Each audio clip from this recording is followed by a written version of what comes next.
उसकी वजह यह है कि मतलब एक तरफ हम देखते हैं कि इंडिया बहुत ज्यादा माशी तरक्की कर रहा है। जो टोटल हमारे आरबीआई के पास गोल्ड रिजर्व्स पहुंच चुके हैं वो दोस्तों 817 टन के आसपास हमने इस आंकड़े को टच कर लिया है। $600 बिलियन से ऊपर उनके रिजर्व हो गए हैं। इंपॉर्टेंट टू नोट, दुनिया की दूसरी कई सारी कंट्रीज जैसे कि सऊदी अरेबिया हुआ, यूनाइटेड किंगडम हुआ, इन सभी को हम लोग पछाड़ते हुए आज नंबर 9 पर पहुंच चुके हैं। और वहां पर एक ऐसा मुल्क जो इतनी तेजी से तरक्की कर रहा है मौशी तौर पे। वजीर आजम शहबाज शरीफ 3 रोजा दौरे पर आज सऊदी अरब पहुंच चुके हैं। लेकिन ताड़ साहब सुनने में आया है कि अब सऊदीज और अमारातीज और बाकी ये कहते हैं कि हमने पैसे कोई नहीं देने। जो इम्प्रेशन रहा वो ये था कि आईएमएफ से हमें लोन चाहिए पाकिस्तान चलाने के लिए।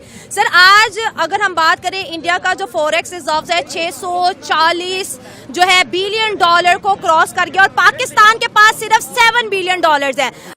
अब दौर चेंज होता जा रहा है। आपने देखा जिस तरीके से इस वक्त सऊदी अरेबिया इस वक्त आपसे ज्यादा बेहतर रिलेशनशिप उनके भारत के साथ, क्योंकि वो भारत को उभरता एक रीजनल पावर देख रहे हैं। क्योंकि इस वक्त दुनिया में जितने भी कंट्रीज हैं, जो डेवलप्ड कंट्रीज हैं, उनका ग्रोथ रेट किसी का भी 8 नहीं है। पूरा सर्कमस्टांसेस चेंज हो चुका है और भारत ने भी बड़ा सेफ प्ले कार्ड खेले हैं। उन्होंने कश्मीर का सारा ठेका अमार ग्रुप को दे दिया, यूएई को, जो आप जिनसे पैसे मांग कर चल रहे हैं। चीन हो, वो आप यूएस को ले ले, यूरोपियन कंट्रीज को ले ले या जापान को ले ले, सब बिल्कुल इससे पीछे और नीचे है।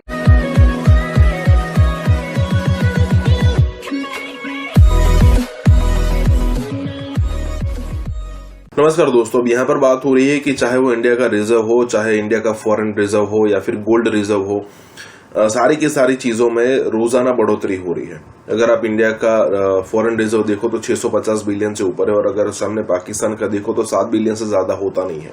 और वो भी हमें पता है कि पाकिस्तान के पास 6-7 बिलियन क्यों है, क्योंकि सऊदी, चाइना और यूएई ने कुछ पैसे दिए हैं कि भी अगर आपको कहीं और से लोन लेना है तो इसको क्रेडिट के तौर पर दिखाइएगा, इसमें से खर्चा मत कीजिएगा। अब देखिए दोनों कंट्री में कितनी सिचुएशन अलग अलग हो गई है कि भाई इंडिया एक तरफ है जो सैटेलाइट्स की बात करता है, इंडिया एक तरफ है जो नए नए वेपन से वो खुद बनाने की बात करता है, इंडिया जो है वो यूनिकॉर्न की बात करता है, इंडिया जो है वो 5G टेक्नोलॉजी की बात करता है, 6G टेक्नोलॉजी की भी बात हो रही है। और दूसरी तरफ अगर आप देखो पाकिस्तान के अंदर क्या हो रहा है, कई समय के बाद अब ऐसा लग रहा है कि थोड़ी पॉलिटिकल स्टेबिलिटी आई है पाकिस्तान के अंदर। फिर भी कोई लीडर ये नहीं सोचेगा कि भी रिफॉर्म्स किए जाए, बस यहाँ पर यही चलता रहेगा।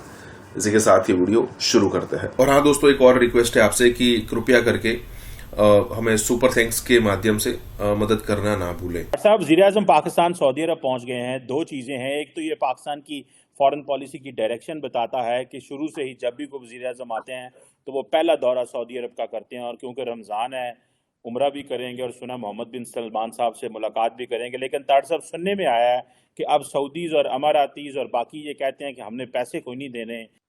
अब दौर चेंज होता जा रहा है। आपने देखा जिस तरीके से इस वक्त सऊदी अरेबिया इस वक्त आपसे ज्यादा बेहतर रिलेशनशिप उनके भारत के साथ, क्योंकि वो भारत को उभरता एक रीजनल पावर देख रहे हैं। उसको उनके डायस्पोरा की, उनके टेक्नोक्रेसी की, वो और उनके एजुकेशनल स्किल और खासकर जो डिजिटल आगे रेवोल्यूशन आ रहा है उसमें समझते हैं कि भारत बहुत आगे है। तो वो पूरा सर्कमस्टांसेस चेंज हो चुका है और भारत ने भी बड़ा सेफ प्ले कार्ड खेले हैं। उन्होंने कश्मीर का सारा ठेका अमार ग्रुप को दे दिया, यूएई को, जो आप जिनसे पैसे मांग कर चल रहे हैं ना। अब वो कश्मीर, उन्होंने बड़े सेफ कार्ड खेले हैं उन्होंने। आपका जो देखा जाए, और दूसरा आपको याद होगा शायद कि वो जो पैसे आपके रिजर्व बैंक में रखे, वो कई दफा आपको धमकी भी दे चुका है सऊदी अरेबिया के, हमने पैसे वापस ले लेने। तो आपके रिलेशनशिप सऊदी अरेबिया के साथ 1 वे रिलेशनशिप है, 2 वे रिलेशनशिप नहीं है आपकी उनके साथ। आप पैसे मांगने जाते हैं, जिस तरह जो वजीर आजम गए हैं, वो आपको पता इन्हीं की स्टेटमेंट थी कि मेरा फोन भी कोई नहीं उठाता, क्योंकि उन्हें पता होता है कि मुझे ये पैसे मांग रहे हो वैसे। हाँ, ये भी ये खबर सुनी है कि इनके साथ कैबिनेट सारी गई है। ये भी सुना है कि कैबिनेट के लोग भी गए हैं। जाना चाहिए कि सरकारी जहाज जो है, क्या फर्क पड़ा, खड़े हैं, क्या तेल पानी चेंज कराओ, जाओ, इतना तेल है आपके पास, इतना पैसा है, क्या फर्क पड़ा। $8 बिलियन आ रहा है आईएमएफ से, क्या फर्क पड़ता है। मैं तो हो सकता लंदन चले जाए वापसी पे, जिस तरह डार साहब एक दफा ऑस्ट्रेलिया जाते हैं, फिर लंदन आ जाते हैं, लंदन से फिर उधर चले जाते, जापान जाए रास्ते से लंदन रोक के बच्चों को मिल लेते हैं, दोस्तों से मिल लेते हैं। प्रॉपर्टी भी तो देखनी होती है ना, वो किराए आ रहे हैं या नहीं आ रहे, तो क्या पता पीएम साहब वहां से आपको शायद, जो मेरी इंफॉर्मेशन ये थी कि 27वें रोजे के ऊपर सारी फैमिली, शरीफ फैमिली जाएगी वहां सरकारी खर्चे पर, 27वें रोजा वहां शॉपिंग वापिंग करेंगे, घूमे फिरेंगे, और वहां से बड़े मियाँ साहब लंदन चले जाएंगे, जो उनका अपना जो सिलसिला। लेकिन चीमा साहब, इस वक्त जो सर्कमस्टांसेस आपके चल रहे हैं इंतहाई अजीब किस्म के हैं। वो जो मैंडेट वाले मुर्शिद हैं, उनकी पार्टी के अंदर भी इस वक्त इंतशार है। कल उनके एक अफरीदी साहब ने बड़ी धुआंधार तकरीर की है, क्योंकि वो भी डिवाइडेड हो चुके हैं। कई लोग जो पैराशूट के जरिए आए हैं 3-3, 4-4 महीने पहले, वो पीटीआई में, आज वो एमएनए हैं। लतीफ खोसा साहब को आप देख लें, और कई इस तरह के हैं वकील जो जिनको कोई जानता ही कोई नहीं था, अपने महल्ले से कचहरी च कोई नहीं बंदा जानता। Now they are huge leaders. तो अफरीदी साहब ने बड़ा गुस्से का इजहार किया है। फिर गौर साहब के साथ मरवत साहब ने प्रेस कॉन्फ्रेंस की है, वहां पे बड़ी चीजें हैं। और दूसरा, मुर्शद साहब ने जो कल फिर दोबारा आर्मी चीफ के ऊपर अटैक किया है, फिर दोबारा मुंह सर बन रहा है 9 मई जैसे किसी वाकये का, क्योंकि पहले मुर्शद ने 5 जलसों की इन्वेस्टमेंट की थी 9 मई के ऊपर। 5 जलसों के अंदर एक तो एंटी अमेरिका साइफर लहराते रहे थे, फिर मीर जाफर, मीर सादक, फिर वो करते रहे। फिर आज भी उन्होंने 9 मई को अपने आप को उन्होंने शेख मुजीब से मिला लिया। उन्होंने कहा है कि मेरे साथ शेख मुजीब जैसा सलूक किया जा रहा है। लंदन प्लान, मुझे एक एक चीज का पता है। इन्होंने जिस बंदे से जाके घड़ी की कीमतें लगवाते रहे हैं लंदन, दुबई के अंदर, मुझे सारा पता है। आज उन्होंने बड़ा भरपूर तरीके से अटैक किया मुर्शद ने, और इसमें मुर्शद का कोई कसूर नहीं, कसूर आर्मी चीफ का है। इसमें मैं बिल्कुल ये मैं आपको बताना चाहूंगा कि आर्मी चीफ साहब पता नहीं क्या बात है, यहाँ सीरियस नहीं है या फिर उनको कंट्रोल नहीं है या क्या है, लेकिन this is not how you run the country और ऑफिसेस।